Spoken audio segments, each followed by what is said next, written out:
Hello, welcome everyone. Welcome to the fourth session in the Anthropocene Despair to Active Hope journey that we have. We have Sukrit and Wangũi here as our invited guests today to speak to us about their own creative engagement with the work that they've been doing of exploring being alive on Earth right now and how they found hope through their own creative engagement, and perhaps some stories that they've picked up along the way and some stories that they have encountered along the way, and perhaps some songs as well.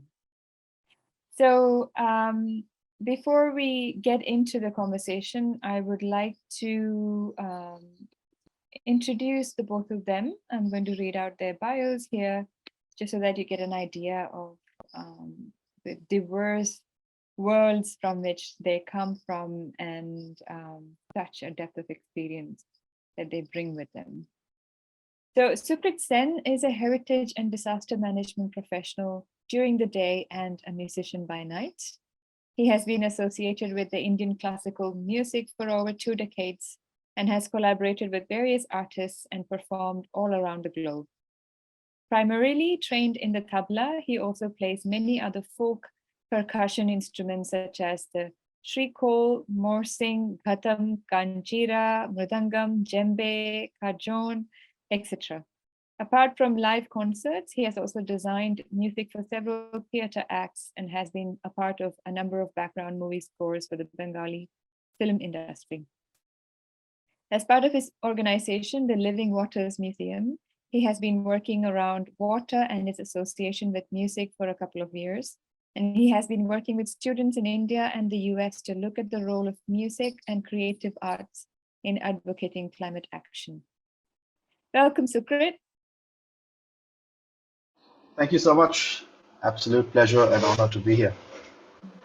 Thank you. And Wangũi Kamonji is a regeneration practitioner who researches and translates indigenous African knowledges into experiential processes, art, and honey. Her work is motivated by the twin challenge of healing and generating new realities for the present and future. Through research using academic and indigenous methods, storytelling in written and oral forms, traditional African dance and movement practice, and facilitating spaces for critical consciousness and transformation, Wangũi seeks to provide rooted, embodied tools for Africans to heal the colonial traumas of the past and present, and recreate ways to live regeneratively with themselves, the earth, and ancestors. Again, that is for us to decolonize and re-indigenize. Her children's story, The Giraffes of the Desert, appears in the anthology Story, Story, Story, Come. Her essays are published on Open Global Rights Africa. Open Global Rights, Africa is a Country, The Elephant, Chakula Magazine, and Transition Network. Her ancestrally inspired songs are shared on SoundCloud, and she has performed stories at the Reimagine Stories Festival and the Great African Caravan Showcase in Nairobi. She integrates poetry into her nonfiction to trouble borders and hold close Messier Mogul's call to find the songs lying around us and sing them for all to hear. She's based in Ontaga, Rongai, East Africa, and her Instagram handle is @_from-the-roots. Welcome, Wangũi. It's an honor to have you here. Thank you so much, Lakshmi, for this invitation, and so glad to be here with you, Sukrit, as well. Pleasure. Great, and Supriya, really happy that you're here with us today, and I hope more people join us. Let's see. Before we begin, I also would like to, I met Wangũi over spilled tea earlier in the year, and what really touched my heart the most has been her real commitment to the process of one's own development of one's own story, and really embodying the values that she wants to see in the world. And this is something that I really appreciate, and I feel the quest is constant within her. Doesn't matter if you're drinking tea or having a breakdown, it is constant. And everything is an inspiration. Personally, I have drawn a lot of strength from that myself, as someone who's known her for a few months now. And it is also the reason that I have brought her to this as we talk about despair and this journey from despair to active hope. I think she's someone who's very much engaged in that journey. And Sukrit, I have also met you quite recently, actually, but I was really quite moved by the way that you engaged with the people that you spoke to, and how you were able to bring different senses alive, and different intelligence and wisdom of the body, and wisdom of different parts of us alive, together in community, and there is something to hold that. And the way that you spoke about how folk artists have been documenting landscapes and have been documenting stories for as long as we have been, and that songs and rhythm, and this has been a way that we have told our stories, and our stories hold everything. Our history, the changes our landscapes have gone through, the collective trauma that we have experienced by different political movements and things like that. So your stories are very different, but I also see similarities in the way that you're holding your own stories and how you engage with the world. So welcome to today's session. And my first prompt or question to the both of you is that, the topics that you engage with are not easy, especially with the way the world is at the moment. And so how did you begin to engage with these difficult topics or things? And are there any stories along the way that you can share about your own journey that has led you to a place of peace in a way with where you are? And perhaps the listeners can also have some inspiration from that. So yeah. One of you can start first when you're ready. And Wangũi, why don't you go ahead? I'm wondering if I'm ready.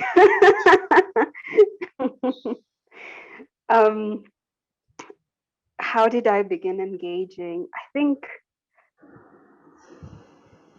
I'm kind of hearing that question in two ways. How did I begin engaging with creativity, and also how did I begin engaging with the collective pain in the world? And I think for me was like a meeting point that creativity was almost like because I couldn't not engage, because the pain of the world was just very there. It was very alive. It was very present, in a way that I couldn't avoid it. I could try, but that when it's so great, when it's maybe generational pain, or when it's really deep, then it's kind of impossible to really get away from.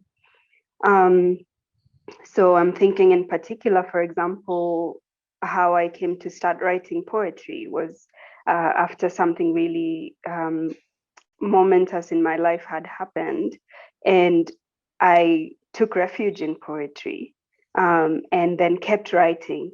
So poetry was like the witness to the pain that was there, and then poetry quickly became much more. It started off as a place of refuge, as a place of solace, as a place of beauty, as a place of surrender, and then it unfolded into a lot more as I grew, and it grew with me.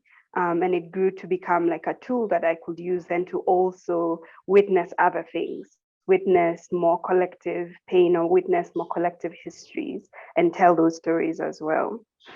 And now actually poetry is I love that you spoke about, how do we come to a place of peace, and writing, storytelling for me is that when I manage to come to the page, manage to pour forth words, at the end of it I am both surprised at what has poured forth and very thankful as well. And that creates a place of peace, and I think it's that element of witness again, that through opening up, through being able to unfold myself in a sense, or surrender in some sense, to the creative muse or to the creative spirit, it allows that piece to come forth. I think a lot of the times our stories remain unwitnessed, and I think maybe this is also the power. This is the power of creativity, that creativity allows us to witness our own stories, our own individual stories, but also our collective stories. And they're asking for that witness. And I think a lot of the time, the pain or the trouble or the angst is often coming from these stories are not witnessed. We're not hearing them. We're not seeing them. And they're really asking for that. So that might be where I will begin. Now pass over to Sukrit. Yeah. Thanks. That's so inspiring to hear, Wangũi, I must say. Uh, it makes me think as well that anyway, I think for me, my background has a huge role to play of why I decided to. And when I say background, I come from a very like a middle class family, born and brought up in a city. Now, whenever I belong to a city called Calcutta, and a lot of people in India do know that Calcutta is also one of the cultural capitals of the country, where whenever you come to Calcutta, there's always someone either into music or into dance, like that's the thing, and that I will say is true. So right from the beginning, of my childhood, I was put into music. Even I came from a very musical background. My father is a singer. My grandma is a S-Raj player. So there was always music in my family, with which I've grown. And when it was time for me to decide that which career would I take, uh, while everyone in my school, my family members, they were all like, "You should take music as your career." But it was just probably my mom and myself one day when I sat down and I was like, do I really want to take music as my career? Because music, as beautiful as it might be, for a career, it's not as stable. And we've all seen that during COVID. I think the performing arts fraternity was one of the biggest communities to have been affected. So, I remember that day when I just sat down with my mom, and, my mom was like, if you want to take music, very well, it's no problem. We are there to support you. But what is it that you want to do? So I kind of like told myself that, of course, it has to be something that pays me so that I can take care of my family. I'm coming from a very middle class family, so my thinking and thought process was also similar. So I was like, if my music fails to pay me, uh, I think this is not something I want to be mad at. I don't want to curse something that I love so much for not being able to give the life that I wanted. And which is why I was like, so let's do something that in case it doesn't pay me and I'm really mad at that, I can always fall back on my music. So it became like my plan B. So, that's how I kind of selected architecture to be my, and then I went into heritage conservation. And interestingly, the first work that I did was like on disaster management of the Darjeeling Himalayan Railway. And while I was doing that, we had to do a lot of community engagement processes. And I realized that all these bookish terms that we use, where we go and tell them, okay, this is how things is to be done, this is how you should do things, this is how you should be careful. I realized, people are not really understanding what I'm saying, and it's only the officials who are coming every day because they have to. They're not being able to penetrate through the communities who really need that session. And it was then I started thinking that, okay, we are going wrong somewhere. We are talking in a language that they speak, but we are not talking in the language that they want to understand. And that is when I was like, hey, wait, I have music in my backpack. Like, can we use that to, bring communities together? And then, while doing a lot of these natak, as we say, these street plays, we always notice that people play the drums, and people call out these very interesting poetry, and people kind of just gather around, and then you start what you have to say. So I think that was kind of a visual that I had in my mind, that okay, can we do something like that? And we actually started doing street plays to talk about the same thing, and we saw so many more people just come in and see what we have, and it was just so much more easier for us to convey what we had to convey, in terms of bookish language. And I think that was that was the beginning of my thought process, where I thought that we need a more democratic approach to telling things. And somewhere I think we've brought in the dichotomy of traditional knowledges and modern scientific knowledges. Whereas, uh, it's again a very technical way of dividing it, whereas it is not two things. These are one things, and we just have to find ways to synergize both the things. And I think that was the beginning of, my thought process of looking at intangible cultural heritage as a mode to start conversations around conservation. So that's how I put it. So yeah, I think that's where I'll stop now. Great. Thank you both. There's a lot to think about there. I can see Sukrit taking notes. So along the way, are there any stories that you would like to share? Personal stories, or stories that have come to you, or stories that you've picked up along the journey that's helped you? I find stories sometimes help me open a door, and then realize, that I didn't know this existed, and then you go down a whole rabbit hole of a whole different world. And it could be songs as well, stories or songs.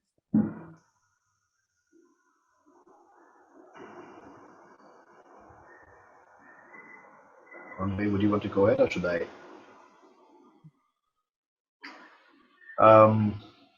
I think one of the biggest kind of, again, a life incident that I would say is, which again kind of really pushed me to doing this, was actually a conference where I had, it was a conference on cultural heritage. And I had actually signed up because I hadn't gotten my degree as an architect. I had actually signed up as a musician. And that is where, they came back to me and said that, sorry, we cannot have a musician come to this conference because you're not, you don't have the degree to talk about it. And that is where, I got kind of upset that, hey, aren't musicians people? Can't they have an opinion? And I think that is where I started doing my research, that, what is it that musicians have to say, and how is it different from what people with degrees have to say.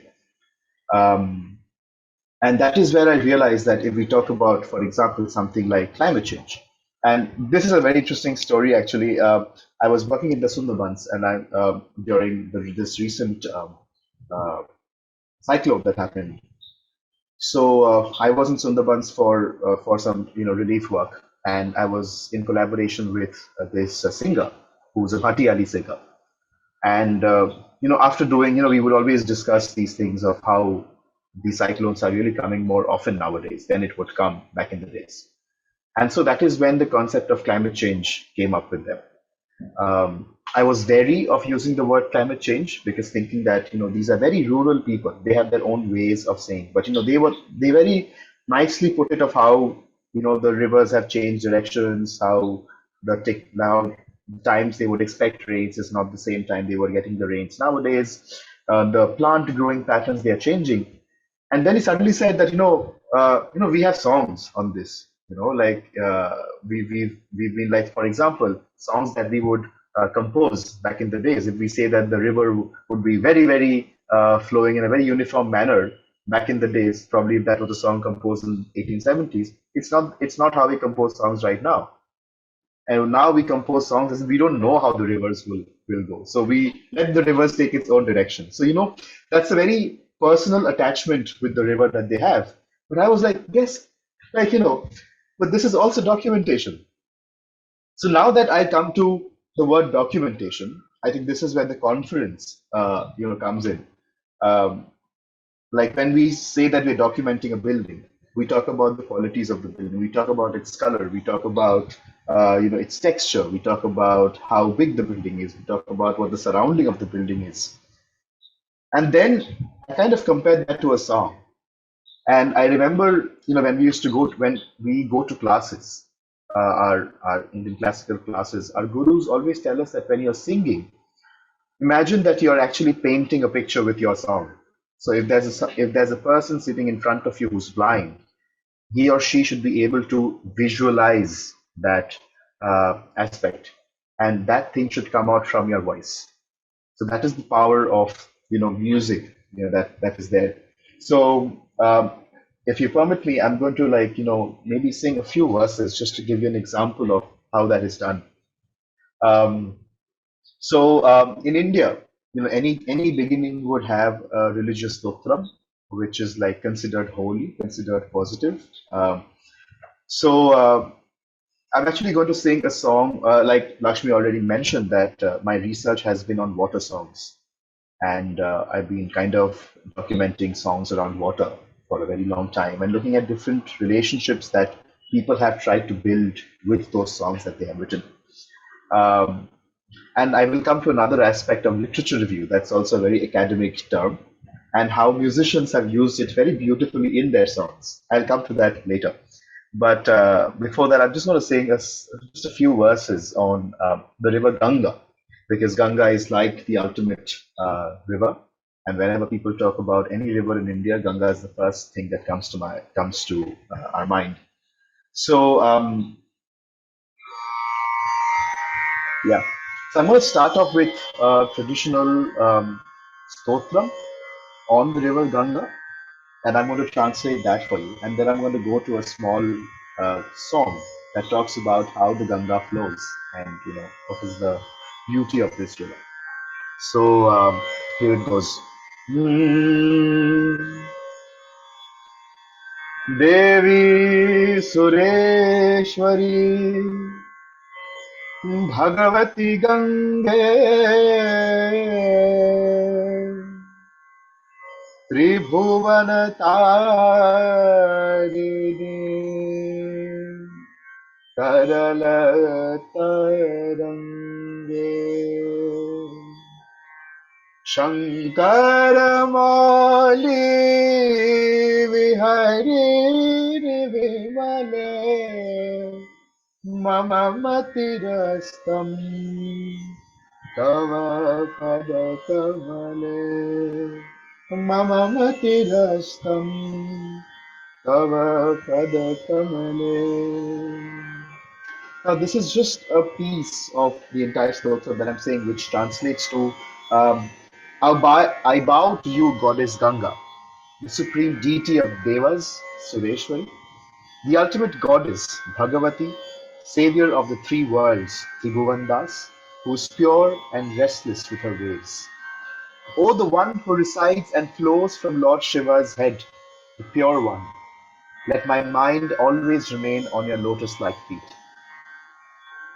And now I go to the song, which goes like Jaya Prabala Begavati Sureshwari Jayati Jaya Gange Trijagat Tarini Jaga Kalushalashini Parvati Ranganath Sutha Paranek Karahara Tapana Sutta Varayanti Me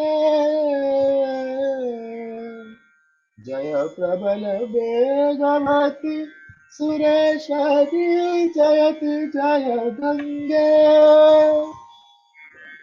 Tuanira Niramala Chalata Thala Thala Nira Niramala Chalata Thala Thala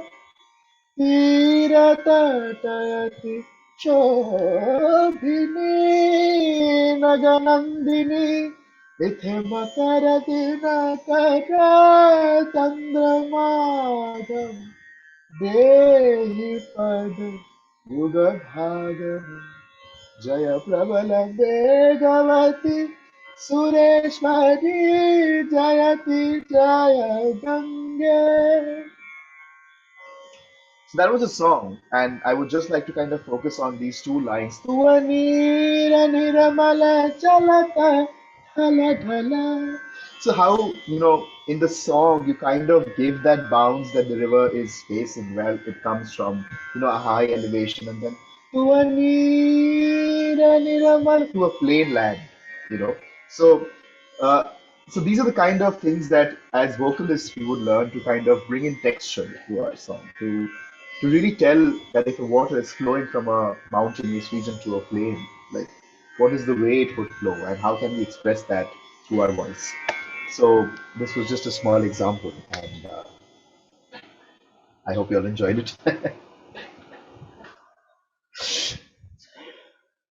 Yes, very much. And I could feel the river flowing, and there were some parts where it was going, "Ooh," quite the rapids. And oh, I really wish for the Ganga to flow freely. Uh, here's Inshallah. a prayer. Yes. And also when you called out her name and really addressing, um, we've forgotten to do that as well, no? We really call out her name and yeah, and all the rivers, all the Absolutely. water bodies. Absolutely. Thank you, Sukrit. Wangũi. Oh, that was so beautiful. I was like, I'm ready to go into meditation. Oh, um, the stories I'd like to share are about following aliveness, maybe.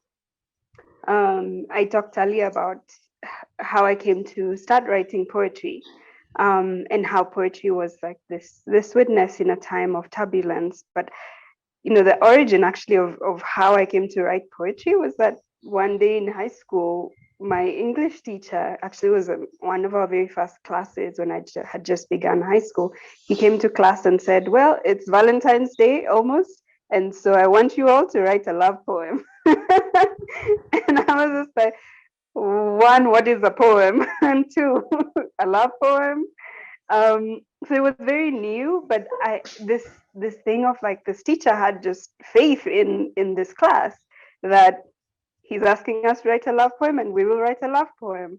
And it was in engaging with that assignment that I actually discovered that, oh, I can do this. I can write poetry. I can like play with words, and then continued from there. And it was a kind of a way of me continuing to follow the river of aliveness almost with poetry. And in a sense it was also so this one was one that was a story of like invited creativity, and I followed that. And on the other hand, with like song, which is like a medium that I've come into much later, um funnily enough, in high school I was told that I couldn't sing. And we used to have these competitions, and I remember being told in like the house that I was in, you just stand at the back and mouth the words, do not sing. It's actually rather painful. um, However, later on, I just had this thing in me that was like, I really want to sing though, and so that one was more of like something inside of me just was calling for me to engage through song. And so that one was like an aliveness that was calling kind of from the outside also, and that I chose to pursue. And so I, enrolled in like vocal classes in university for a little bit, took classes for a year, and just really threw myself into places where I could sing. And then I kind of, okay, I left it. Later on, when I was living, when I was doing my master's, studying for my master's and living somewhere else, I was living in the UK. In the residence I lived in had this garden at the back. And then I think it was in the winter, and I had a disappointment around what a grant that I had applied for and that I didn't get, and my heart was really broken. And I remember I went to the garden because I was like, who can I tell? I feel so disappointed. Who's going to witness this? And I just went to the garden, and I remember I think I cried, and then I just started singing. And that was like the beginning of, okay, then I began to just keep going to this garden. And for the rest, like 6 months on afterward, I just kept going to the garden, kept going to the garden. And each time I would go, I would make a small offering and I would sing. And at first, I was singing just songs that I already knew, songs that I had been taught, songs that I had come in contact with, songs to honor the earth, songs to honor like ancestral spirits. And then eventually, at some point, it began to become like like little songs of just like how I was feeling in the moment, or songs that were like prayers in a sense. And so it was like continuously just following where is the aliveness, took me into opening up a different well of creativity that I did not know necessarily was there. And so this is what I call spirit song now. And I've begun to like publish a few of them online. But it was just like this kind of determination that something in me wants to sing, something in me kind of wants to play with words, or knows how to play with words in a sense, with the poetry. The same thing with food. Food is also one of the big places of creativity for me. And was again a thing of like, I almost, this one was like I kind of had to, and then I thought, well, if I have to, I was living away from home and I needed to cook for myself. It was like, okay, well, I have to. And okay, fine, if I have to, how can I do this in the most fun and enjoyable way that I can do it? And so I began to experiment with food, and make it also a place of creativity and a place of relationship, because then through food, I was re-encountering indigenous ingredients in ways that I had not known them before. Um, and I guess, yeah, so those are like three small stories of like following aliveness, and also where creativity is a place of relationship as well, relationship with the earth, relationship with ancestors, with food, with histories, and so on. Yeah. Great. Thank you, Wangui. Oh, did that garden have a name?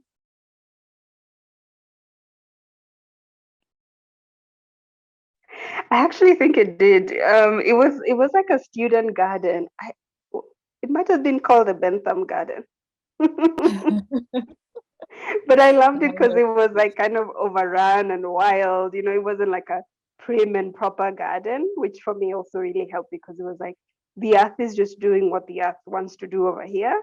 And that was inviting me into this place of stepping further in, further out into, okay, engaging with an alive earth that's just like I can be wowed with whatever the earth is doing right here. Yeah.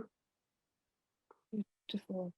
I want to go towards talking about grief and despair. They're not necessarily the same thing, but sometimes they go together. And while we want the goodness of grief to stay, we don't want to stay in despair. And I wonder, in your life journey, how you've encountered that, as stories in your own life, or stories that you have picked up, or songs that you have picked up along. I was trying to find a story. Who knows? Maybe it will come along the way. But I'll just start. Um, yeah, I think grief and despair, and then I guess I would then name the other side of that is grief with hope. If one side is grief with despair, the other will be grief with hope. I think my heart was really broken open to grief during the pandemic, is when I really was able to step into grief. Um, Both because I think I had more tools to kind of understand what was going on in my body, And I think many times we avoid grief because we don't know what to do with it. It feels too big. And how could it not? Because oftentimes the grief is like grief of generations. It's grief of more than just our single bodies. It's grief of all the other beings on earth. It's grief of the earth herself. And so when it's that big, you really do need tools. You need to know, like, okay, how for the body to actually be a container that can hold the grief.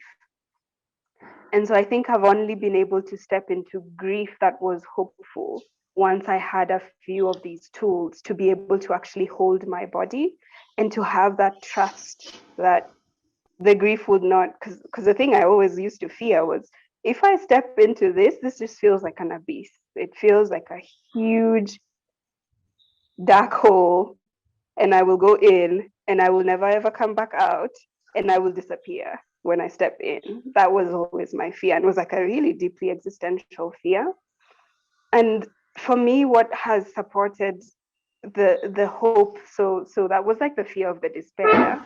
What has supported this other arc of hope to come in, besides the tools that like nervous system tools to like, okay, it's okay, I can find safety within my body. It's also been relationship. It's been relationship, especially with ancestors, and relationship with whatever version of spirit or God or goddesses have existed and that I interact with. So having that relationship, and one of the beautiful ways that I've cultivated that relationship is through dance. So some of the core dances that I do perform and teach are dances of the goddesses and the gods.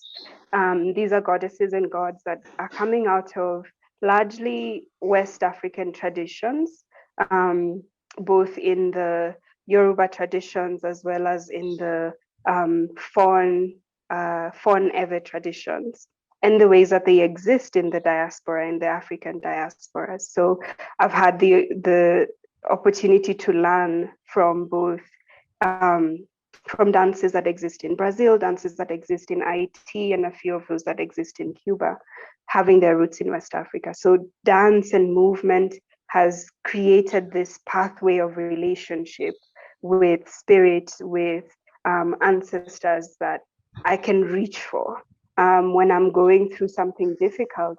And this is the other piece of grief. We always need to be grieving in community for it to not overwhelm us. And community doesn't only mean humans. It's great if you can have other humans, but it doesn't only mean humans. So community is also the earth. It's also all of the beings who, the more than human beings who make up the earth. And community is also spirit. It's also ancestors. So when I'm really feeling overwhelmed or when I'm experiencing grief, to put on music that is the music of a certain goddess or the music of a certain god or the music of a bunch of them and to move and to just allow my body to move how my body wants to move, and to allow that to take me into the truth of the story, the truth of the feeling in that moment. And then to express that. So the other thing that has supported grief with hope is, for me, yes, to know that I'm addressing somebody, I'm telling somebody that I'm actually really, really disappointed right now. I'm actually really angry right now. I'm really sad right now. And for it to feel like I'm having a conversation with somebody, it's not just in this single body, because that's too much. It's too much. And especially for me, I'm often processing like griefs that are generational. It's too much for my single body to take. And then I was going to say something else. Lament has been a really beautiful practice for me to just speak the truth, like let it out, all of it, in the way that it wants to come out, like everything. And I've practiced that in different ways. I've practiced it through writing, and in writing, I'm having a conversation with somebody. Like I've done a lament for my grandmother, for example, who I'm named after, but who passed away before I was born, and whose loss I really, really feel. And so I wrote out a lament, and like I was grieving in the moment, and I was writing it out as I felt it. And it felt like, okay, here I am, and I'm in conversation. I'm not alone. I'm in community with my grandmother's spirit. I've done it through music, through movement, and then just speaking out, speaking it out, speaking it out. The other place of building kind of relationship, or building a container that can then hold as I process grief, has been visual journaling. So working with images, for a long time I was like, I cannot draw. Drawing is not one of the blessings I have. I have other blessings, but not drawing. But like just trying to draw, sketch out something, and through just like engaging with maybe something that I saw that was beautiful, that struck me as beautiful, and then bringing that into conversation with somebody that I want to be in conversation with, either ancestor or maybe even a god or a goddess, or the creator spirit, and or be in conversation in that way, so that like I want to say thickens the path, but like almost like if you think of relationship as this cord, it just like makes that cord stronger and stronger, such that that cord is then able to hold when I'm experiencing really large emotion like grief. Yeah, I think this is maybe what I would share around grief, and like how I'm able to grieve while staying hopeful. It doesn't mean the grief and the sadness disappears. It just means that I don't fall, and it doesn't feel like I'm falling into the abyss. Like I feel like, oh, I'm still here. Yes, it's feeling like really large and really intense, and yet I'm still here, and I'm still feeling connected to people, to relationships, and so on. Yeah.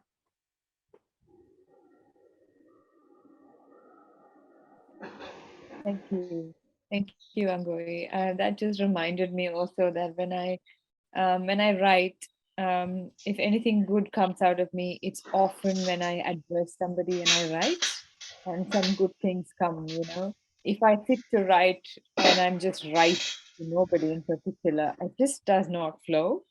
But if I address it to somebody, suddenly I can write, and it flows beautifully. There's something about that relationship, that it's in between you and I that something beautiful comes out.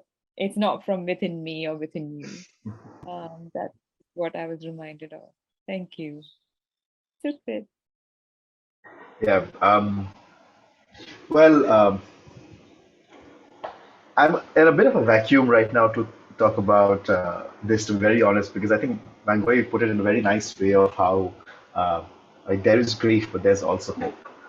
And I think I will kind of I think I've been a very spiritual person from the very beginning, like from my childhood.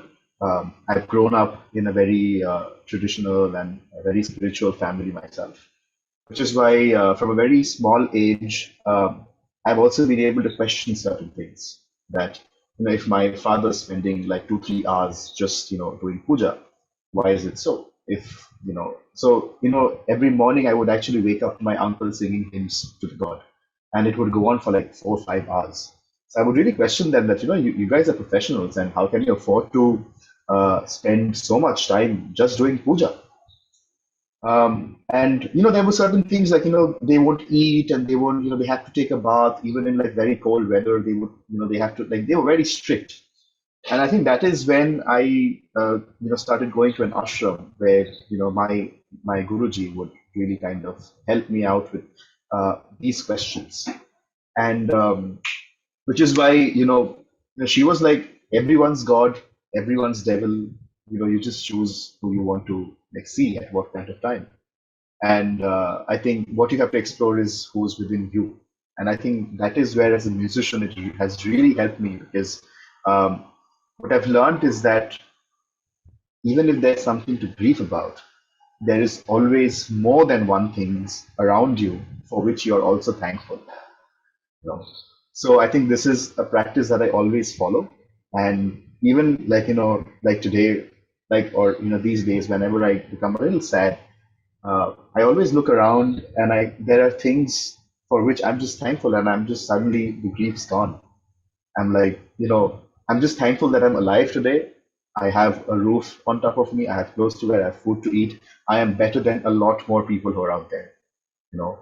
And that is why it helps me that, and music becomes a huge formal expression for me. Like Gori also mentioned, that you start writing poetry, or and I've experienced, like, whenever I see fantastic performances, I just end up crying. There's like a burst of expression that just comes out. I remember I went to see this Broadway play on Lion King. It was one of the most beautiful things I've ever seen. And I'm having goosebumps saying it right now. But I was just like crying, like my heart out for like 10 minutes. And my friends were like, "Are you okay? Like, does it remind you of something?" I'm like, "No, it was just such a beautiful performance." And I'm just so glad that, these people exist and these people have, put that on stage. And I think it was, and I also believe that as performers, when we are on stage, uh, we are also sharing a lot of energy with our audience. So, when the audience is coming to see us, they're also coming with a certain motive that, I've had a long day, I'm just very tired, and I just want to relax seeing, you know, a musician. And somewhere I think I have experienced that, where, uh, that after performing, when some such people are so happy that they just come to you and tell you that, you were so good and we had a wonderful time.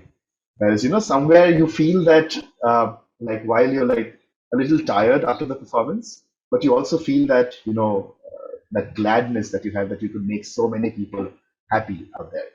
And I could feel that exchange of energy. So I think grief is not a subject that I have dealt with in detail. So I don't think I am, um, you know, I'm the best person to talk about it, very honestly. But I always believe that there is some force that's controlling things around you, and there are always more than two things around you for which you should be thankful. I remember a share by Ghalib at this point of time, which says that बेखुदी बेसबब नहीं गालिब कुछ तो है जिसकी पर्दादारी है, which basically means that if things are happening according to you, very good. But if things are not happening according to you, even better, because there's some force that's acting to give you something that you have not expected. So, so I think it's just that, and I was like, this makes so much sense to me. So yeah, I think that's how I put it. I don't know if I answered your question, but these were just things that just came out of my mouth right now. So Thank you, Sukrit, and thank you for just sharing what comes up. These are prompts, so they're not questions for answers, yeah, really. And thank you yeah. for being, honest with where you are at with that. And just that there is a David White poem, and the line goes something like, "Life is too big for you to plan." Um, I forget, but every time I read it, I think that reminds me of this fact that whatever you plan now, life is too big for it, that plan to, it's something around that whatever you can imagine with your little head right now, that's too small. Life is so much bigger than that. Like, you cannot imagine it, and that you meet somewhere in between, that feeling of yes, and gratitude, of course. um, and I wanted to ask you about, you talked to me about songs from partition and also songs from the Narmada. And yeah, no, the way that I see it is, how like movements, Wangui, just for your reference, the Narmada Bachao Andolan is probably the biggest movement India has seen in terms of an environmental, social, people's movement to protect a river from being dammed. And there are several songs that has come out of that movement, people songs. And I think during that time, probably the songs were also a way to move away from the despair into hope, in a way, and to feel camaraderie and strength, and keep the fight going. And also, yeah, like Chris was talking about the rivers, and partition and songs from that time. So I just wanted to ask you if you would like to talk about that now or later.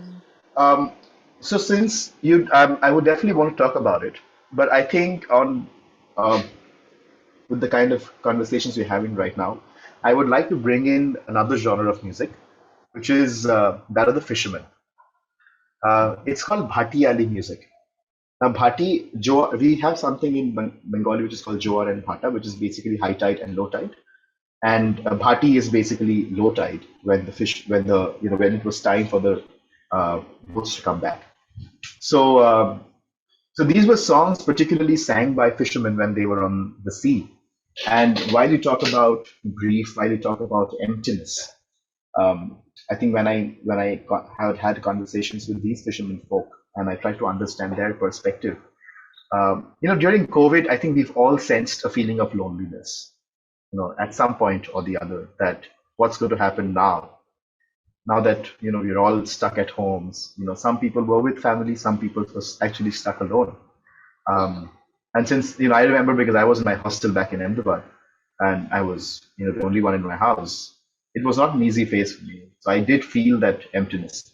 But imagine these fishermen actually going out on their boat days after days, alone on their boat on a sea, which is so overwhelming. They have no idea that what's going to happen. So the kind of emptiness that they feel, the way they kind of translate that into a song is basically Bhatiyari.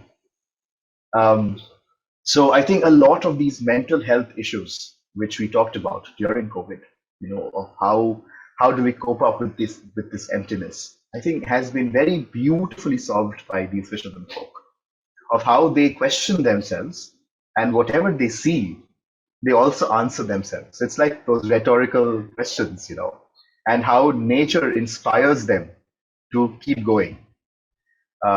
So, I'd just like to sing a few verses, but before that, I'm going to just give a brief idea of what the song is about on the chat box so you understand.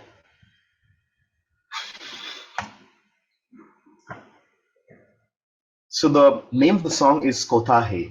It's in Bengali, the language that we speak on the eastern part of India. But Bhatiyali is a genre that is shared between Bangladesh and India. So since in the Bay of Bengal region we have a lot of these fishermen folk, they just go out and sing. So just a bit of the song. Lakshmi, I hope we had the time to do that. Yes, please go ahead.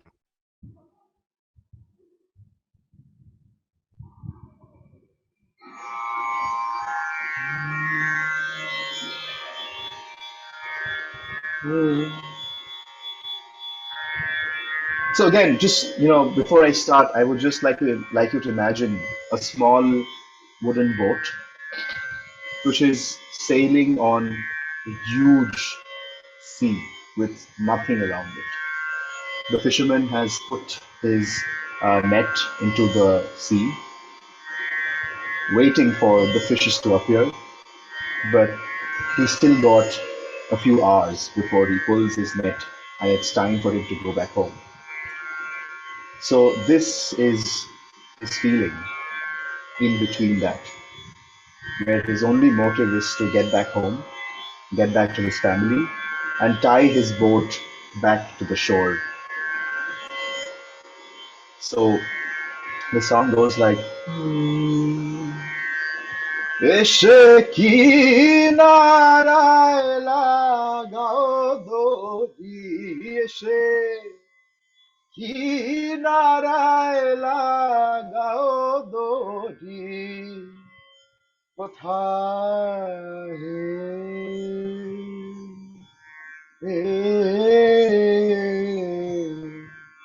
Dayal কান্ডারি তুমি হে করুণা সিন্ধু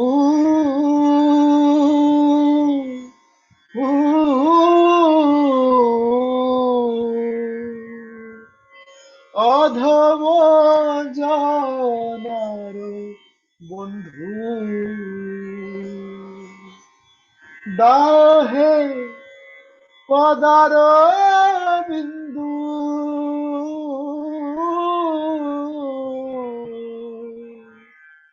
যাতে তুফান তরিতে পারি, যাতে তুফান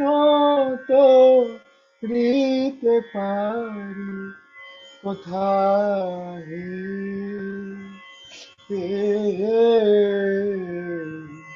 দয়াল কান্ডারি।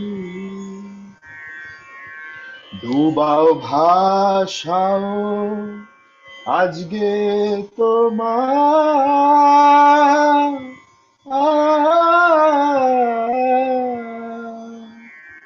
এ জগতে কেউ নাই আমার, লালন বলে দোহাই তোমার,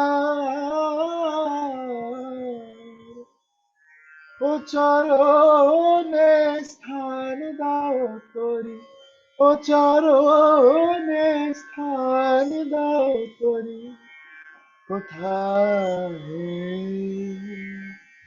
এ দয়াল কান্ডারি। So,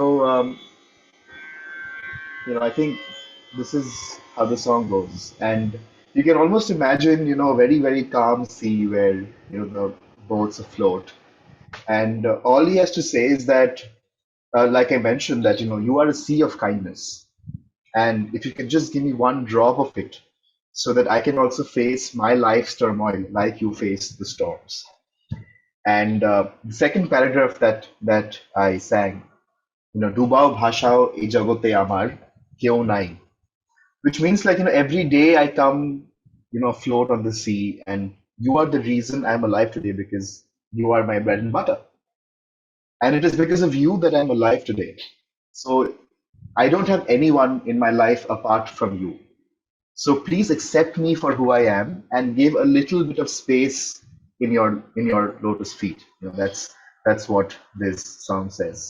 And again, I think like I said, that you're just thankful for who you are, for what you are, and how you are. I think this is a beautiful expression of this entire thing. Just put in a beautiful song. So I thought this was relevant, so I just wanted to sing this song in this context. Very much so. Thank you, Sukrit. I was going to ask when you wanted to play the video. Yeah. Because we could play it and then. Yeah.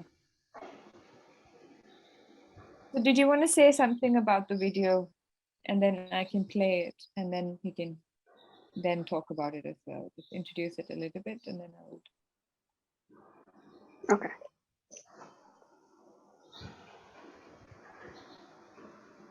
Okay, now.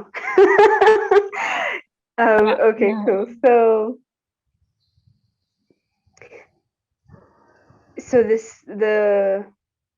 and I guess it does tie in a little bit with the conversation about grief, in a sense. So the film is called Groove Tenders, and it's the name of a poem also called Groove Tenders. And it's the video brings together like 3 different pieces. It brings together a poem and a song and this kind of performance. And the song, all of these 3 different pieces actually came to me at different points in my life. So the song came, I was talking earlier about this garden that I used to visit, and this relationship that developed over months, and part of that relationship was song. And so this was one of the songs that the garden gifted me, that you hear in the film at the beginning. And then the poem came out of a prompt to think about like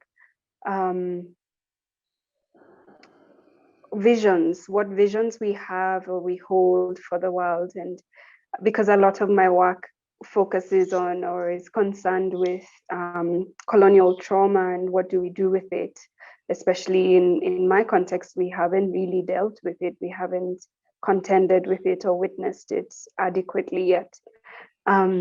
And so the film piece is like a consideration of this, is like a poem in movement of this head wrap that is like a torn piece of cloth. And I sometimes think of like, we can feel like our existence or the world right now feels like torn pieces of fabric.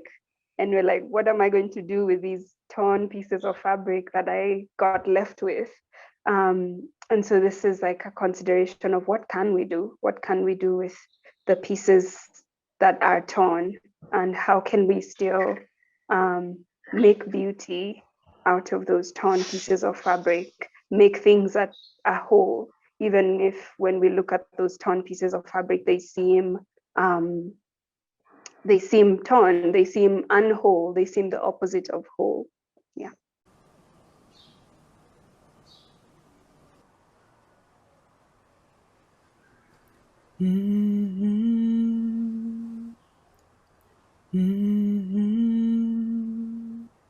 Yakipotea mengine, yajitokeza njia. Yakipotea mengine, yajitokeza njia. Yakipotea mengine, yajitokeza njia.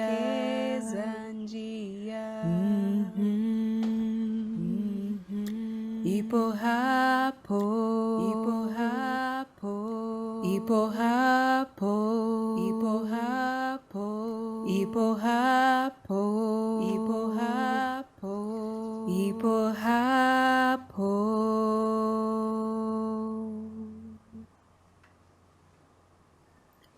Imagine winning. Imagine This winning. is your sacred task. This is your sacred task. My sacred task, to know the wound so I can know it healed. Was that the picture I turned to look at when they asked me, if they'd asked me, while in my mother's womb, what I had hurried on here to this plane to do? I would have turned and seen it clearly. The colors are crisp where they need to be, and soft where they're best soft, complementing each other, side by side, tension and release, rupture and repair. Not a world where monsters are banished, such that we're afraid to even imagine them when they continue to live amongst us. No, not a sanitized world. A world that knows what to do with her grooves and cracks. A world which grooves as part of her being. A world where skilled groove tenders rejoin what is broken, and we all admire the repaired kintsugi.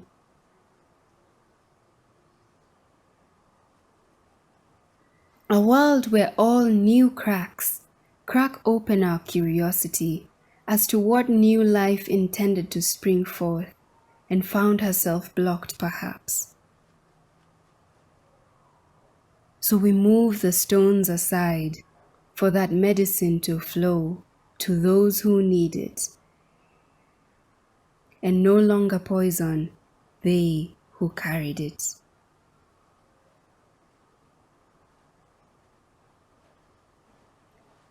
Prophets, diviners, rock readers, plant speakers, healers of all sorts.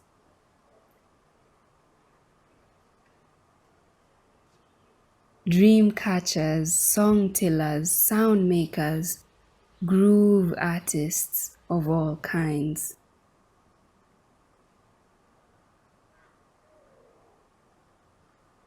Painters, seed whisperers, animal listeners, kitchen alchemists, life lovers of all designs.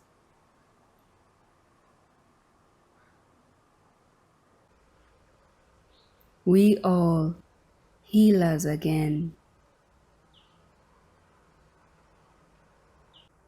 making medicine that flows for all, no longer hindered and festering, not healing even us.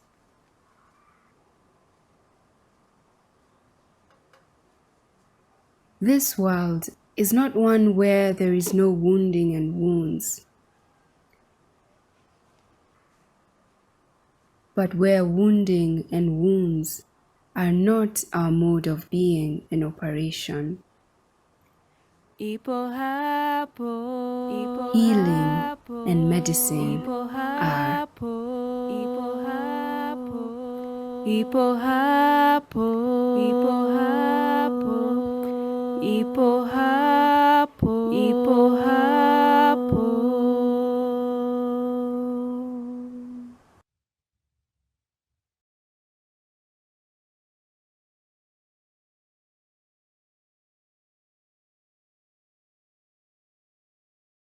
I love that smile at the end.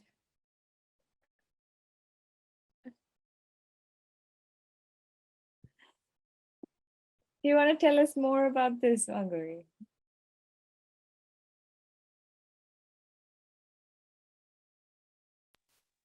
I mean, I think I probably said all that there was to say with the introduction.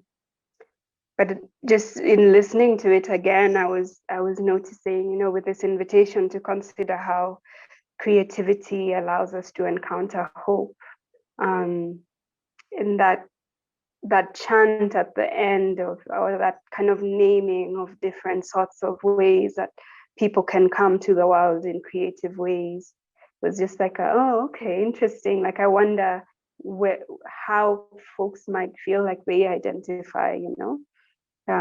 What do they feel like they're called to be? And it's not an exhaustive list, but like, which one moves you? Like, oh yes, I'm a kitchen alchemist, or yeah, I'm a song tiller. Sukrit is a song tiller.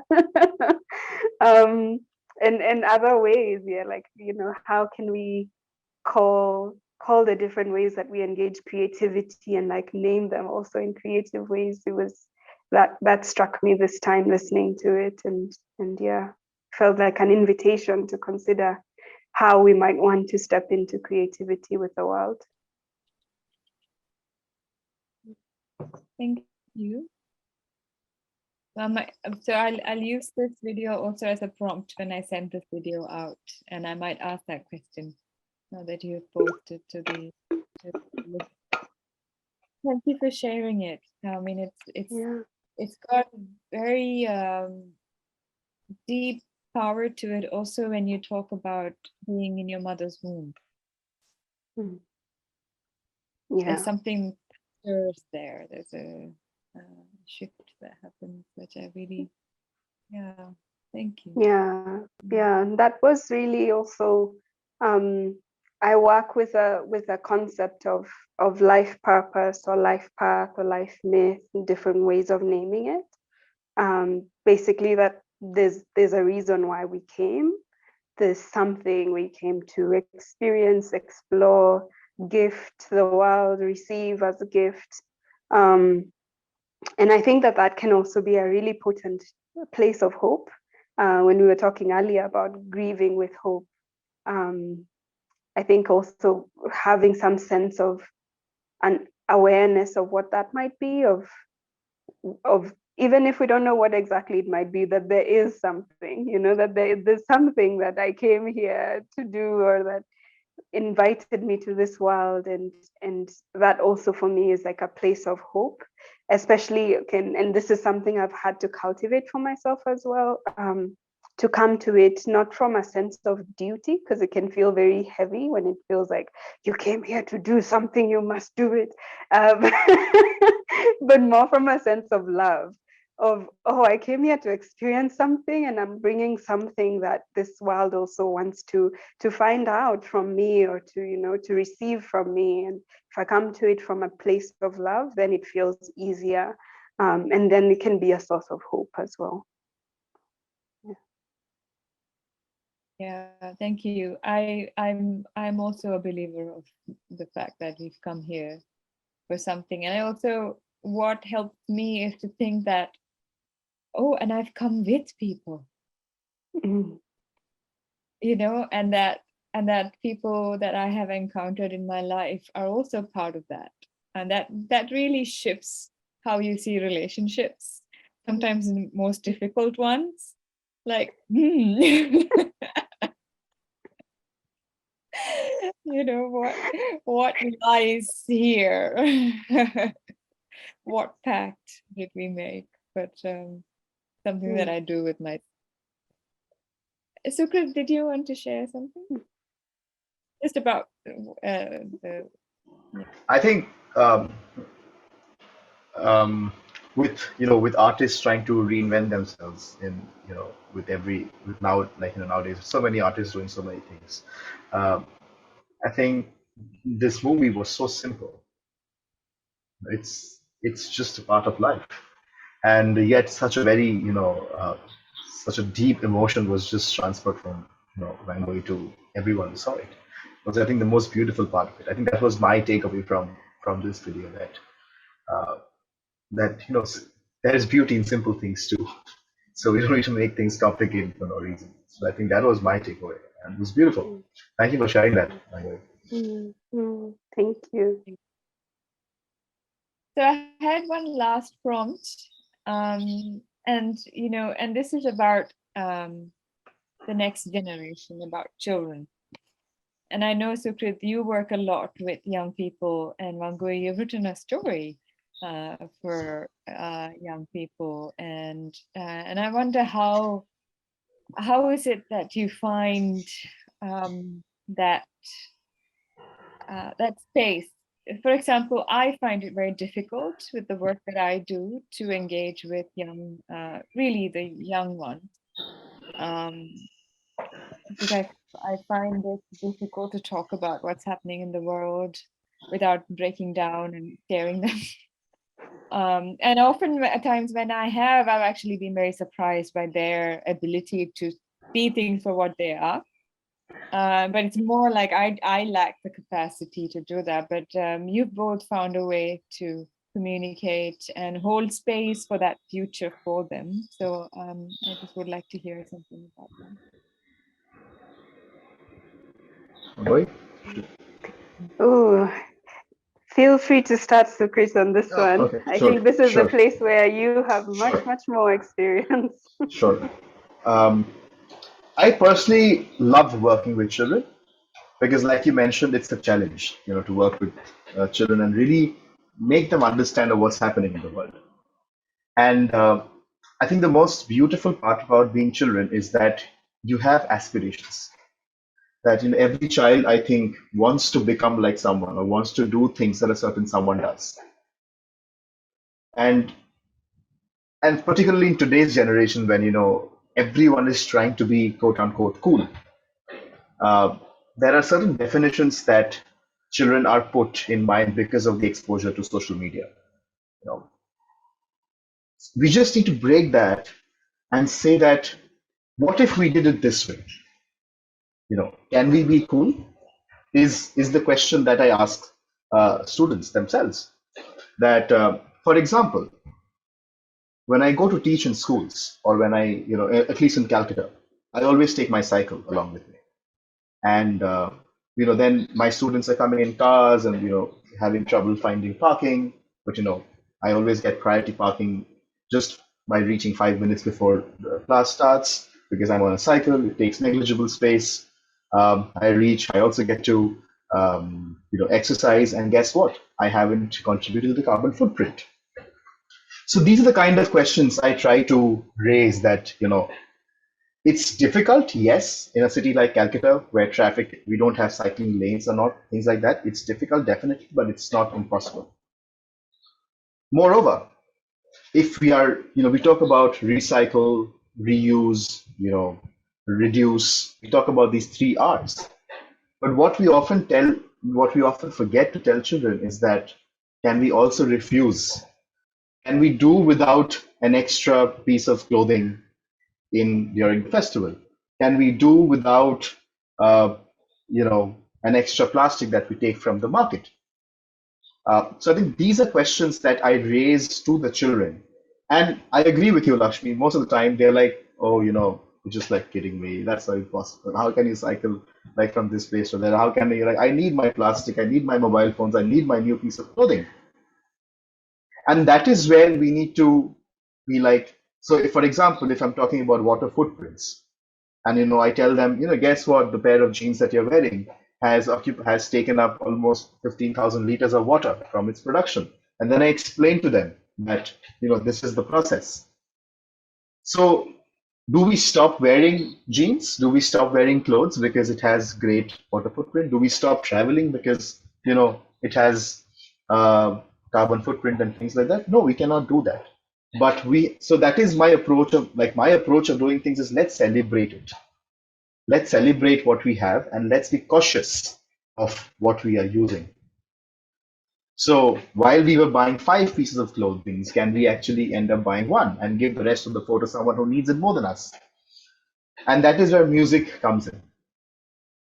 So, my entire approach is that whatever we are consuming, let's celebrate it.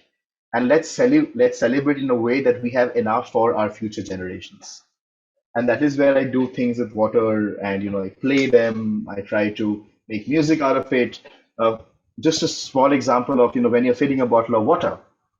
This is an experiment I do with my kids. And every time I've seen kids, go very, very excited about it, that when you're filling a bottle of water, if you're even not seeing the bottle, if you're just hearing the sound of it, can we tell that the bottle is full?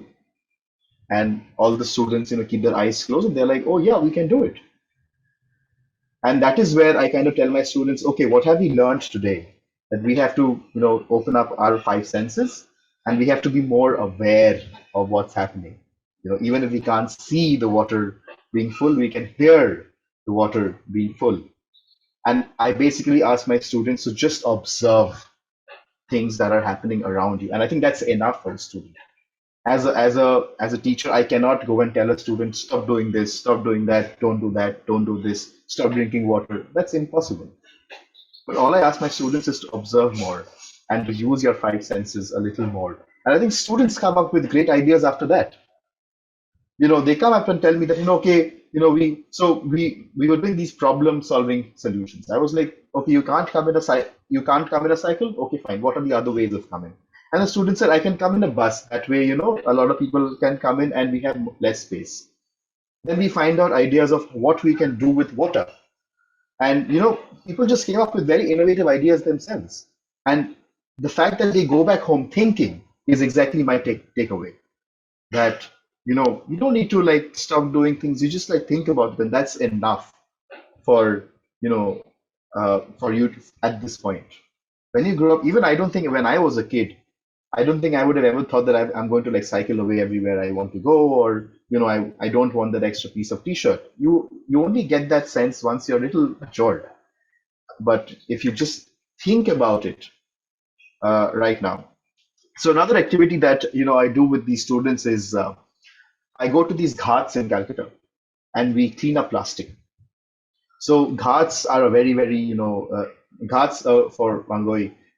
These are the the sections where we go to the river. So it's like a steps, and we have these historic ghats which are built in the 18th century, and where we have these local markets and things like that. And a lot of plastic waste is there every day.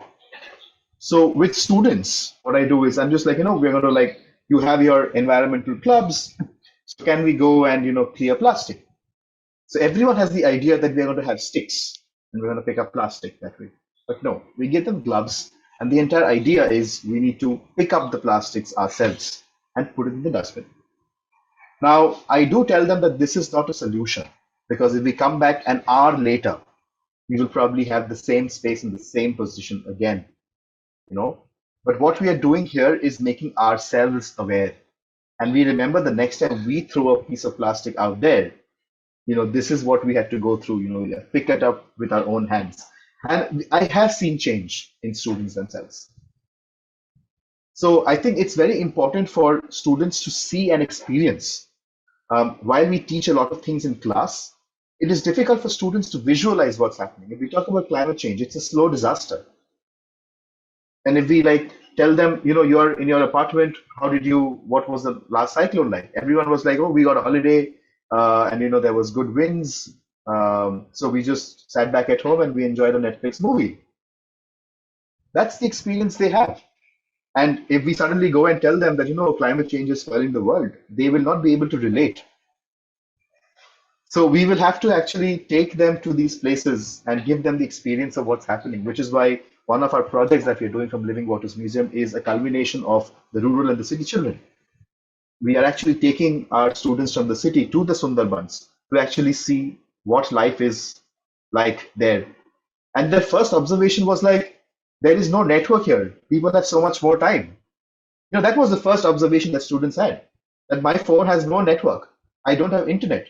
What am I supposed to do? And then these people saw people playing cricket on the ground. I'm like, that's exactly what you do. And that made them think. And they come back home and they're like, we play cricket on our phones. Can we play cricket on the ground? So, these are things. So it works on itself. We don't really need to advocate things at all. So I think that's the approach I like to do. We celebrate what is there with just our five senses working, and that's enough. So that's my approach.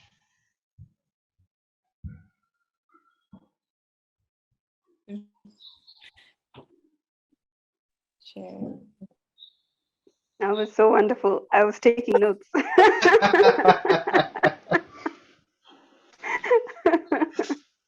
Thank you so much. To be honest, then this is like my area of like just beginning. I don't at the moment really deeply engage with young people. Like I wrote that story and I do a bit of storytelling, but I think I will have to confess, like Lakshmi, I actually experienced it as quite challenging. Probably more about myself than about anything else, really, and my own sense of like where my strengths lie. But I think for example, if I consider why I was writing that story, and if I think of actually writing fiction, the kind of fiction that I'm interested in writing is actually children's and young adult fiction. I don't sense in myself the capacity to like, or even the desire to write like for adults. And I think that comes from this growing awareness. I don't think I would have had the words before this year to put it this way, but the sense that there are certain hungers that are created or that remain unmet in us when we're children. And in particular, these hungers to like really deeply know that we are connected. We are connected to the earth, we are connected to spirit, we are connected to each other in really like deep fundamental ways that can resource us, that can give us strength to keep going. And then what happens is when those hungers remain unmet, then the world as it is at this moment will come and meet those hungers, and it will meet those hungers through material ways, through like I need to own things in order to feel like I'm cool. And I really love this question, this prompt, like, can we be cool in this other way? I love it. I think I'm going to use it somewhere.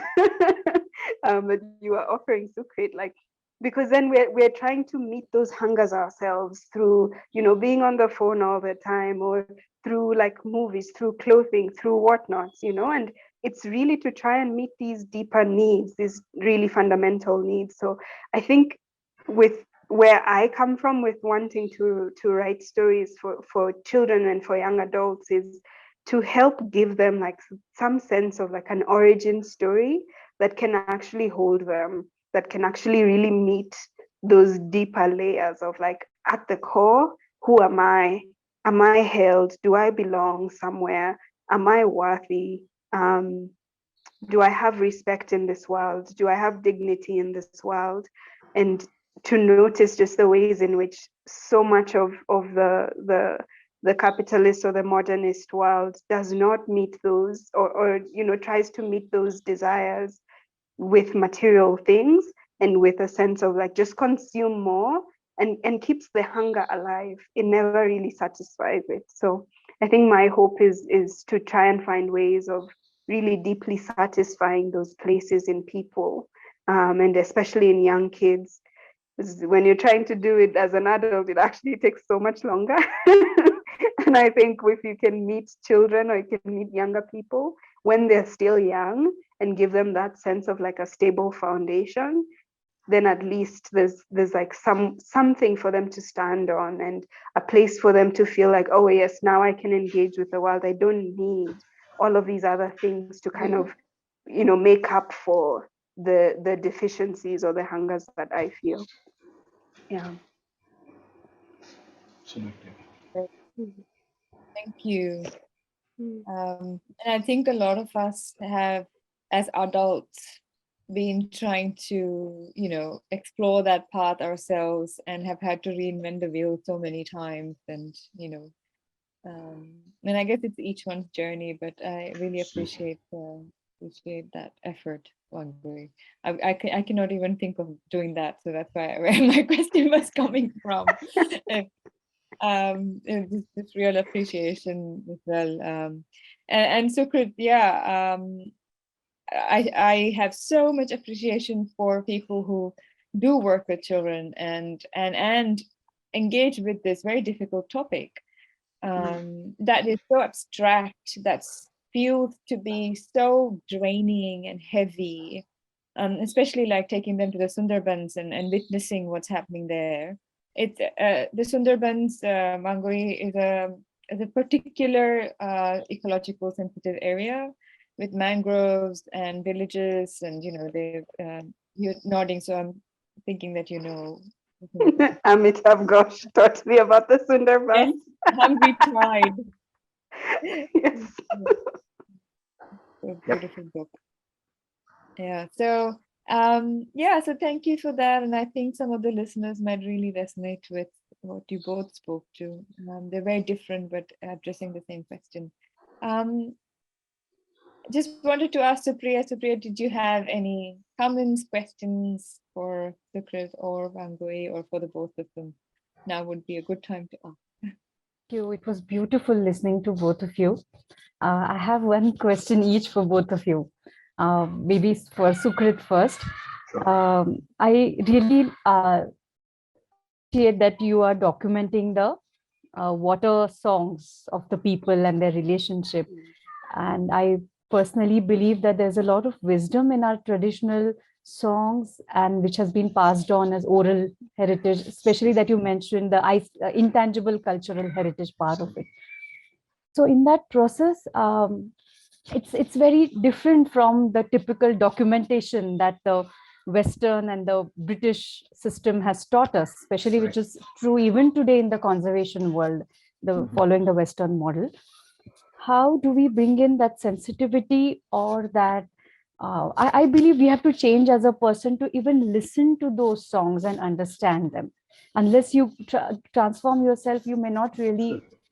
Absolutely. Yeah. So how do you go about it? I know it must be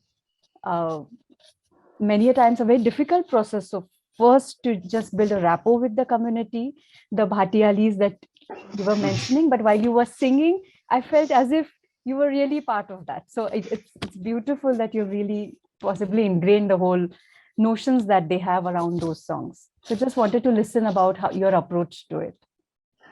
So you just want to understand that how do we document these intangible cultural heritage in a better way, right? Is that in a more truthful way, in a more honest way, respecting them. Okay. So I think the beauty of I would like to connect the last question to this question of yours. First is to understand, as a person, we need to first understand that what is the relationship that these bhatialis have with the river. And this relationship is the song that they have. And we need to understand from a very humanitarian point of view that, in what he's not a very happy person when he's singing this. Like we understood that from the very songs. There's a lot of grief, there's a lot of loneliness, which is very evident from the songs and how it is also designed, even the composition of that song. So I think as heritage management professionals, the first thing that we should do is unlearn what we know. we have to first understand any form of heritage from the stakeholder's point of view. And when I am also a stakeholder, but here I'm talking about the primary stakeholders. Whose heritage is that? Now, this is another question that, a very, very difficult question that we have to ask, that whose heritage is it? Is it your heritage? Is it my heritage? So we need to understand who is basically mingling with this heritage the most. And at this point, I will see that, we all do these tick box kind of an approach that, this is there, this is there, this is there. Now we fail to get into the details of it. And as professionals, we often document this thing and we kind of cast it on stone, which you said is the very Western approach that, okay, this is what it is, authenticity, in heritage, whatever. While this is possible in buildings, I'm sorry, this is not possible in intangible cultural heritage. Cultural practices have adapted, have changed according to times. People have started using plastic lotas when they were using clay lotas, and we cannot change that. That is how times have changed. But the practice has, been the same. So I think when we document it, we also have to very minutely keep in mind that this is subject to change. But what we have to keep in mind is the motive behind it. Is when a certain person is practicing some, a practice, what is the main motive behind that? And that it's the motive that we have to hold up, So I think rather than people often talk about the process, which is important, but particularly in case of intangible cultural heritage, I think it's also the end product that matters. This is a very personal opinion. I might be wrong. I'm at a stage where I have a lot to learn. But this is something that I would want to say at this point that, why are you doing this? And I think the fact that a person is trying to express himself while he's alone is my content, or is trying to get inspired by what is around him is my content, is what I will document. Bhattiyali's song is an inspirational song from nature, what is around you. And that is what people have done. Songs have changed from time to time. Like I mentioned in the very beginning, rivers have changed, the way rivers flow changed, the fishes in the water change. So we have to keep in mind the concept of adaptation. Very, very important. That these things are subject to adaptation and they will change. We cannot cast in stone anything, especially in terms of, intangible cultural heritage. But we have to, when we talk about children here, the reason I'm trying to connect it, we have to really invest in children rather than, investing on the current generation. I always, whenever I go to conferences and I'm, they are like, what is the way forward? I'm always like, we cannot just collaborate with, youth involvement is a huge terminology that we use. We often, use the terminologies like women empowerment. I often question myself, who are you to empower women? And so these are questions that come to my mind. So we talk about engagement. We often forget about investment. And when I say investment, I'm not just talking about money. I'm also talking about time. To really give people that experience, to make them understand why, are these people doing a certain tradition to begin with, rather than what. And then we need to find out processes of how to do that. I think that is my approach. Why, what, and then how is like my approach to do this. If that answers your question, ma'am. Sukrit. Yeah, it does.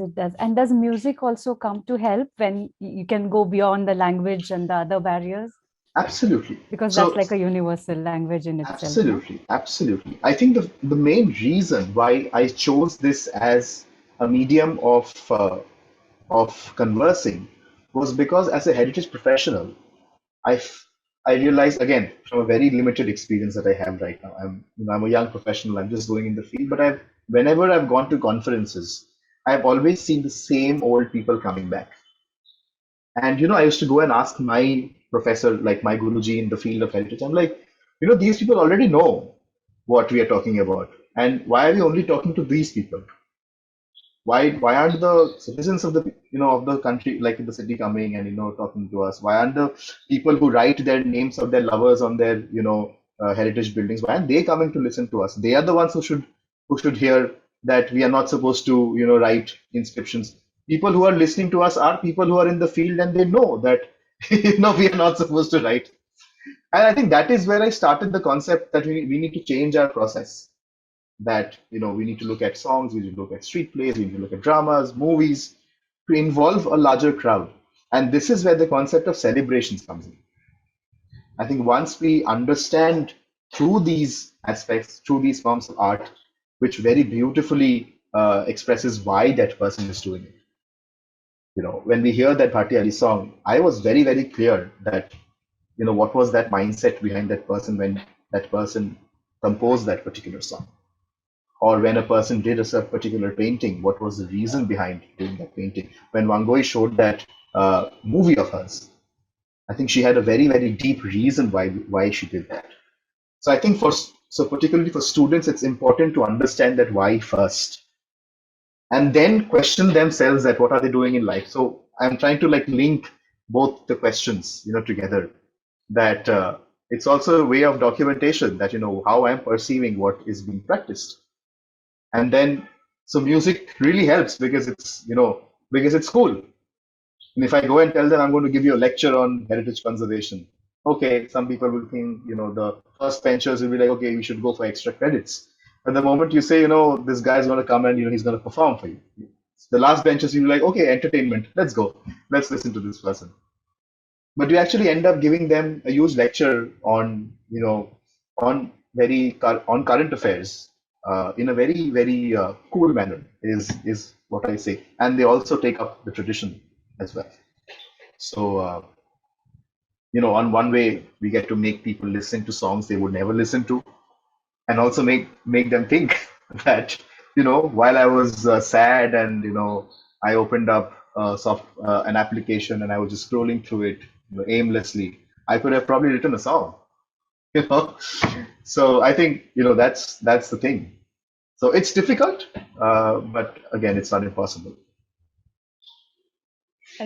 I just want to add, Sukrit, that I Yes, think please. in Supriya's question, there was also this acknowledgement that doesn't matter what the process was, doesn't matter what, all of that was, but when you sing, there's magic, and that is beyond all of this. And that there's, you could definitely, it was palpable that we could imagine you on that boat. And that there's some relationship building that has happened between you and the Bhatti that had wherein your heart has opened to theirs. So, and that is beyond, the profession and beyond all the processes, and that's you and you as a person and your heart. So I just wanted to call that out and say Thank you so much. that is also something that's shining from within. Again, I'd like to just add one bit here. As students, when we go and learn Indian classical music from our gurus, I think one way there is theory, which is the grammar of music, which is learnable. You can go and learn the grammar as much as you can, and you can be absolutely amazing in that grammar, where no one can question you what you're singing. But this is the tangible bit. But what the intangible bit is the emotion. That whether what the song is trying to perceive, are we able to move that to your audience? I think that is the most important learning, and that is what takes time. You can learn the grammar in 5 years, and that is what these courses are for. The 5-year course on tabla. But this emotion of is what takes a lifetime, and I think that is what also Indian culture is a lot about. And when people ask you why are you learning tabla for 20 years, why are you still going to your guru? Because I'm still trying to understand why am I playing this little sound on my tabla, So yeah, I think that's the thing. The bhav, or whatever we say it. Thank you. Supriya, you had a question for Wangũi? Yes, I do. Thank you for sharing the lovely poem, and it resonated at various levels with me, and I could recall some other readings that I had and could really connect at some points on those emotions. Thank you for that. The question was about, you mentioned about certain in the creative process, a certain aliveness that calls, and it goes beyond oneself, as if, it's something higher, something more powerful. And then the creative process starts. But as we start this process, I think there's a certain leap of faith to move from that sort of comfortable, may not be very true and honest, but a comfortable zone outside, and then jumping into the darkness, hoping that, you enter a creative space. So where does that strength come from? What inspires you to take on, especially maybe in the earlier phases when one starts entering this creative realm? Thank you for the question. I love that you talked about it as a strength. I often in my body, I don't know if I feel it as a strength. I feel it, or maybe it's a paradoxical kind of strength. It's a strength to surrender, and sometimes that is the hardest thing I can do. It feels like, for me to surrender into what is calling, for me to surrender into relationship, for me to surrender into, okay, actually dance right now is what would meet me where I am. And oftentimes especially when I'm struggling, because sometimes people struggle, sometimes not. So when I'm really struggling to actually take myself there, when it feels like a really big risk, when it feels like a mountain that I don't really have the energy right now to climb, it's often like I'm being asked to surrender and I'm fighting it. I'm really fighting it. Like, if you've seen a child fight sleep, a baby fighting sleep, that's how it feels like in my body. I'm like, I should sleep. I'm tired, but I'm fighting it. Why?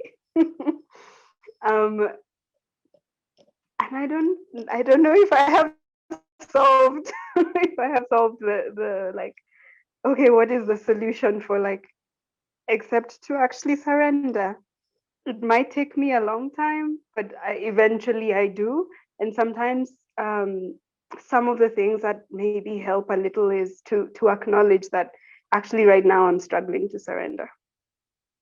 I feel this calling, and I'm afraid. If I give it the name of whatever it is underneath, if I actually speak the truth of what is going on, and speak the truth just to myself, even to say, okay, I'm actually afraid right now to surrender, and maybe go a little bit deeper and ask myself why. What am I afraid of? What is blocking me? And just say it, just acknowledge it to myself. That allows me to then surrender a little bit easier. And oftentimes I think also the creative process is it's a bit of a vulnerable process.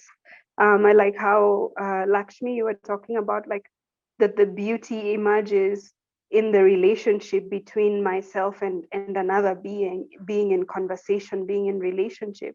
And relationship is a vulnerable thing. Creativity, I think, is also a vulnerable thing. And so oftentimes when I'm afraid to surrender, it's because I'm afraid of that vulnerability. There's something in me that's afraid to let go a little bit more, to let go of, my existence as I know it, and I know it as, like, this is me. And when I open up to creativity, when I open up to relationship, who knows? And that's the scary thing. It's like, you don't know. You approach a page, I don't know what words will come. I start to, like, sing something that is coming through. I don't know what words will come. I don't know what melody will come. I sure as hell do not know if it will be good or not. And I can't control that. The dogs agree. When I start to choreograph, I don't know if it will be good. And I think that moment of not knowing, I think how we've been built in this times that we're living in is that we like to know.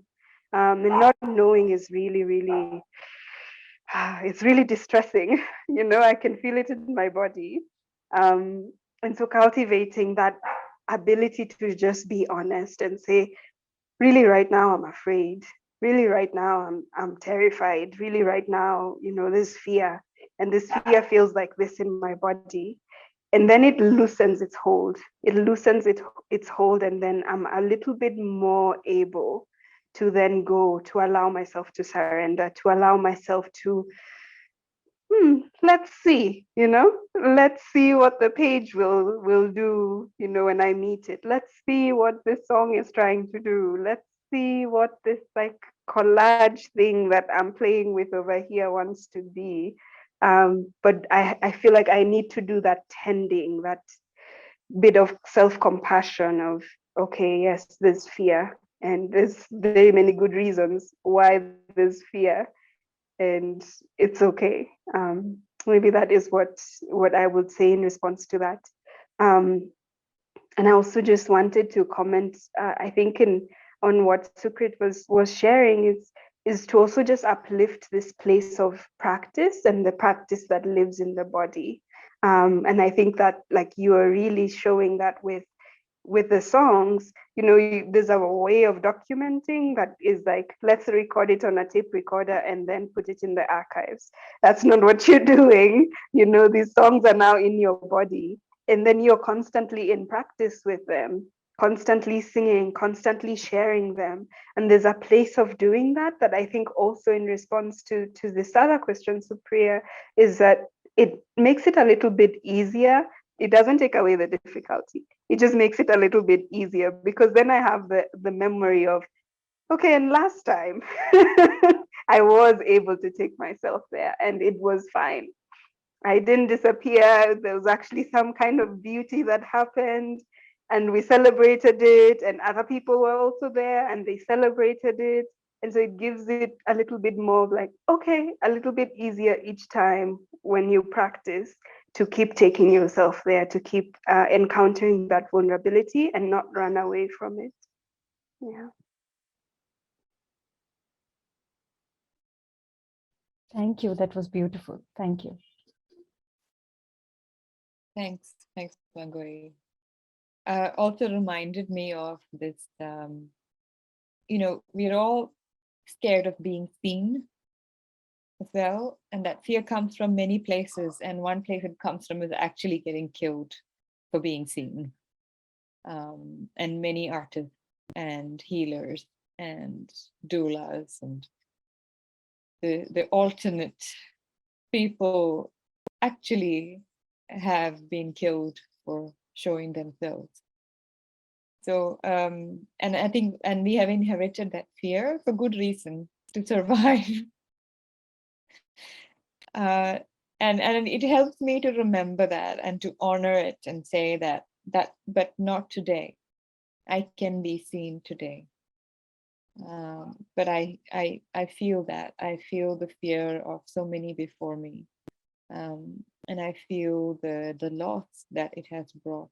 And so, also like really honoring that fear for the life that I have inside is because someone got scared and survived whatever that was coming, and life had passed on. And so that fear was a gift at some point. It doesn't work always, but that's something that helps me to really put it in context as well, and especially as women. We have inherited a lot of fear, and we do not want to be seen for good reason for many generations. So that is another thing that I often remember. All right. Any last comments, anybody?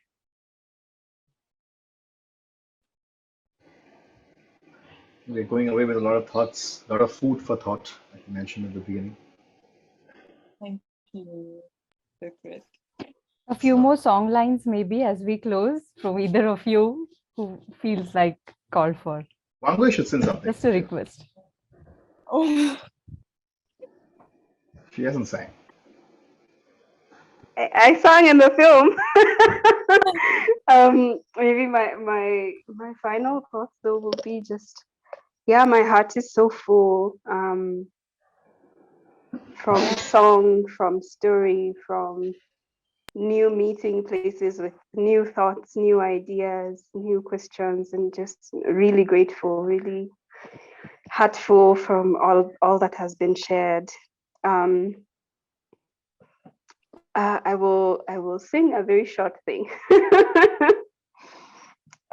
which is actually it's a prayer and a song of gratitude and power, and it's meant to just be like a repeated chant, so it's not very complicated.